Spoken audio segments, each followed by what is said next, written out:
Your question is what is the problem that I see with modern preaching, or what is often referenced as contemporary preaching? Well, a big problem is in many churches, the Bible is not being preached. When you hear me say the Word of God has been lost in the house of God, this is exactly what I'm talking about. In far too many churches, people are sitting there listening to the person pretending to be a pastor stand up there and tell funny stories, give personal experiences, tell anecdotes, or even tales of morality. They've turned the scriptures into just moral tales that they want to deliver. Or they give them social commentary on some type of hot button topic or issue. But they are not. The people sitting in those churches are not hearing the Bible. And that problem starts really at the seminary level, because many of these well-known seminaries are not preparing the young men when they leave to handle the Word of God, to divide it evenly, to present it. They are not training them on theological concepts or doctrinal issues.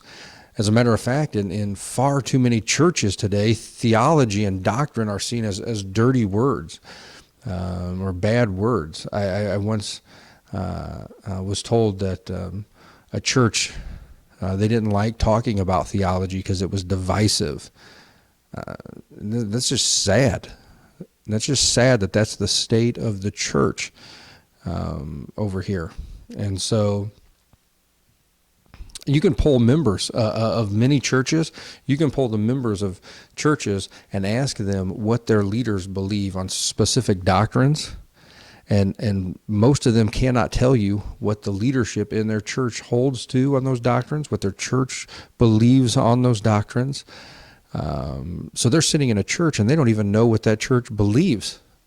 And yet they're showing up. And why? Well, because they're being entertained. They're being entertained by the pastor. He's telling some funny stories, or he's telling some great anecdotes or personal experiences. He's a great speaker. Or there's other gimmicks that are attracting them. They have a great youth program, or 42 flat screens, or the kids just love our kids love their kids program. But they're not hearing the Word of God. They're being entertained. And church has become just a series of gimmicks. And many of these pastors are caught up in having to perform gimmicks and try to get people in the seats and coming up with these concepts to entertain or to reward people for coming. And it's like gimmick after gimmick. And it's turned pastors today. Many pastors of these churches are less pastors and less preachers, and they're more like a carnival barker. And that's what they've become. So, yeah, that's you asked me what I see as the problem with modern preaching and contemporary preaching. It has to do with much of just how we do contemporary church and modern church in many of these churches. And that is, there's not enough Bible. The Word of God is not being presented. And so there's the big problem.